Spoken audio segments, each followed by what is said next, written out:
আল্লাহ আজ্জা জাল্লা এই শরীরকে সুন্দর করে সৃষ্টি করেছেন। প্রকৃতপক্ষে একজন পুরুষের কাছে সবচেয়ে আকর্ষণীয় বিষয় হলো একজন নারী। আল্লাহ আজ্জা জাল্লা এই শরীরকে সুন্দর করে সৃষ্টি করেছেন। যুয়্যিনা লিন্নাসি হুব্বুশ শাহাওয়াতি মিনান নিসা, মানুষের কাছে সবচেয়ে বেশি সুশোভিত করা হয়েছে নারী। এটি খুবই প্রভাব বিস্তারকারী শক্তি। এটি এতই শক্তিশালী যে কোরআনে গাছটির জন্য যে ভাষা ব্যবহার করা হয়েছে সেই একই ভাষা ব্যভিচারের জন্য ব্যবহার করা হয়েছে। লা তাকরাবু হাযিহিশ শাজারা লা তাকরাবুজ জিনা লা তাকরাবুল ফাওয়াহিশ, ব্যভিচারের কাছেও যেও না, কোন নারীর সাথে অবৈধ সম্পর্ক করার কাছেও যেও না, কোন ধরনের নির্লজ্জতা এবং বেহায়াপনার ধারে কাছেও যেও না। অতএব এটি খুবই ভয়ঙ্কর। আর এটা এমন কিছু ঠিক গাছের নিকটবর্তী হওয়ার মতো, কাছে গেলেই এটা আপনাকে টেনে ধরবে।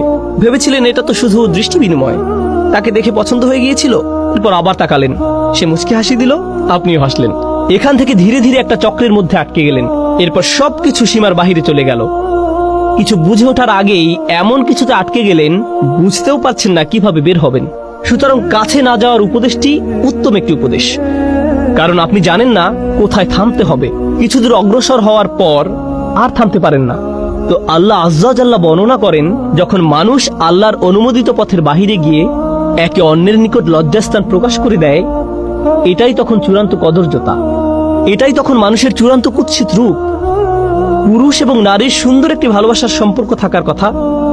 আল্লাহ আমাদের সুন্দর করে সৃষ্টি করেছেন যেন আমরা একে অন্যের প্রতি আকৃষ্ট হই। এরপর তিনি একটি ব্যবস্থাপনা তৈরি করলেন যার মাধ্যমে এই সম্পর্কটি বৈধতা পাবে। বিয়ের মাধ্যমে এই সম্পর্কটি বৈধতা পাবে।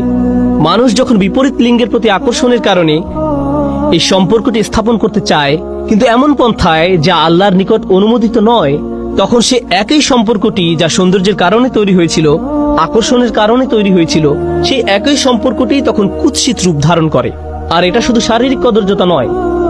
কেউ এটা শোনার পর ভাবতে পারে, আমার একটা মেয়ে বন্ধু আছে, সে সুন্দর, আমি বুঝতে পারছি না কিভাবে সে কুৎসিত হয়ে গেল কুরআন নাজিল হওয়ার পর। আমি এটা নিয়ে কথা বলছি না। আপনার ভেতরে এক ধরনের কদর্যতা আছে। আপনার ভেতরের ভালো সত্তাটি ধীরে ধীরে মৃত্যুর দিকে ধাবিত হয়। তখন মানুষকে শুধু শারীরিক দিক থেকে সুন্দর করে সৃষ্টি করা হয়নি, মানুষকে চরিত্রের দিক থেকে সুন্দর করে সৃষ্টি করা হয়েছে। আর আপনি যখন অবৈধ একটি সম্পর্কে জড়িয়ে পড়েন, তখন আপনার ভেতরে যে সৌন্দর্যগুলো ছিল, আল্লাহ আপনাকে যে সৌন্দর্যগুলো দান করেছিলেন, তার থেকে কিছু কিছু তখন আপনার কাছ থেকে পালাতে শুরু করে। আপনার ভেতর থেকে টেনে হিঁচড়ে বের করে ফেলা হয়। ফলে দেখবেন, যখন কোনো যুবক ছেলে কোনো মেয়ের সাথে অবৈধ সম্পর্কে জড়িয়ে পড়ে, বা কোনো মেয়ে কোনো ছেলের সাথে, তখন লক্ষ্য করবেন তারা দিন দিন তাদের পিতামাতার সাথে বদ মেজাজে আচরণ থেকে আরো বেশি বদ মেজাজে আচরণ করতে থাকে। তাহলে দেখা যাচ্ছে এই সম্পর্কটি তাদের জীবনের অন্যদিকে কদর্যতা নিয়ে এসেছে। আপনি বুঝতেও পারবেন না তার এরকম পরিবর্তনের কারণ কি। এটাই হলো সাওয়া বা কদর্যতা। প্রসঙ্গত, কুৎসিতের আরবি হলো কবাহা, এটা কাবিহ, এটা কুৎসিত। তাহলে সাওয়া অর্থ কি? আরবিতে সাওয়া মানে লাশ। লাশ দেখা মানুষের দৃষ্টিতে খুবই অস্বস্তিকর এবং কদর্য।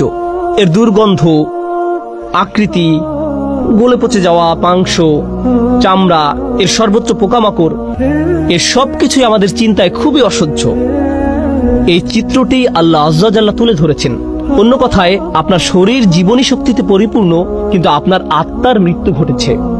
আপনার আত্মা একটি লাশে পরিণত হয়েছে। লিউবদি আলাহুমা মা উরিয়া আনহুমা মিন সাওআতিহিমা। শয়তান তাদের লজ্জাস্থান প্রকাশ করে দিতে চেয়েছিল, কুৎসিত অবস্থা, সে তাদের ভালো দিক দূর করে দিতে চেয়েছিল। প্রসঙ্গত, এই সম্পর্কে আরেকটি ব্যাপার উপলব্ধি করা গুরুত্বপূর্ণ। আল্লাহ আজ্জা জাল্লা মানব জাতিকে ফেরেশতাদের চেয়েও উত্তম মর্যাদা দিয়েছেন। ইবলিসের চেয়েও তিনি মানুষকে উত্তম মর্যাদা দিয়েছেন। আর শুধু একটি জিনিসের কারণে মানুষ এই উত্তম মর্যাদা লাভ করেছে।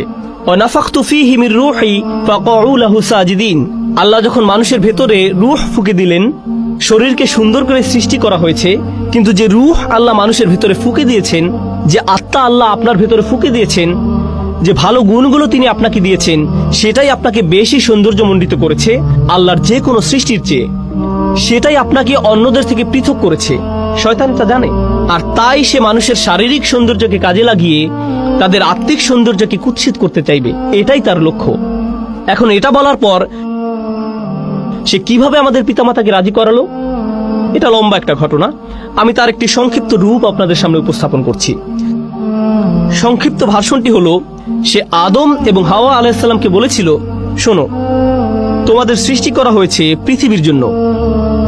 ইন্নী জাইলুন ফিল আরদি খলিফা, আল্লাহর সিদ্ধান্ত হলো তোমাদের দুনিয়ার জন্য সৃষ্টি করা হয়েছে। তোমাদের জান্নাত থেকে দুনিয়াতে স্থানান্তর করা হবে যে কোনো মুহূর্তে। জান্নাত ছেড়ে পৃথিবীতে কে যেতে চায়? এখন শোনো, শুধু ফেরেশতারা এখানে থাকতে পারবে। সরি, তোমরা ফেরেশতা নও। অথবা তোমাদের জন্য আরেকটি উপায় আছে, যদি তোমরা জান্নাতের পার্মানেন্ট রেসিডেন্ট কার্ড বা গ্রিন কার্ড পেতে চাও, এটাই তোমাদের একমাত্র বিকল্প উপায়। অতএব ফেরেশতা হওয়ার একমাত্র উপায় হলো, বা জান্নাতের চিরস্থায়ী অধিবাসী হওয়ার একমাত্র উপায় হলো, তোমাদেরকে ওই গাছের ফল খেতে হবে। এটাই একমাত্র উপায়। তো সে বলল, আনতাকুনা মালাকাইনি আও তাকুনা মিনাল খালিদিন, এই গাছ থেকে আহার করো, হয় তোমরা ফেরেশতা হয়ে যাবে, নতুবা জান্নাতের চিরস্থায়ী অধিবাসী হয়ে যাবে। এজন্যই আমাদের পিতামাতা ভুলটি করেছিলেন।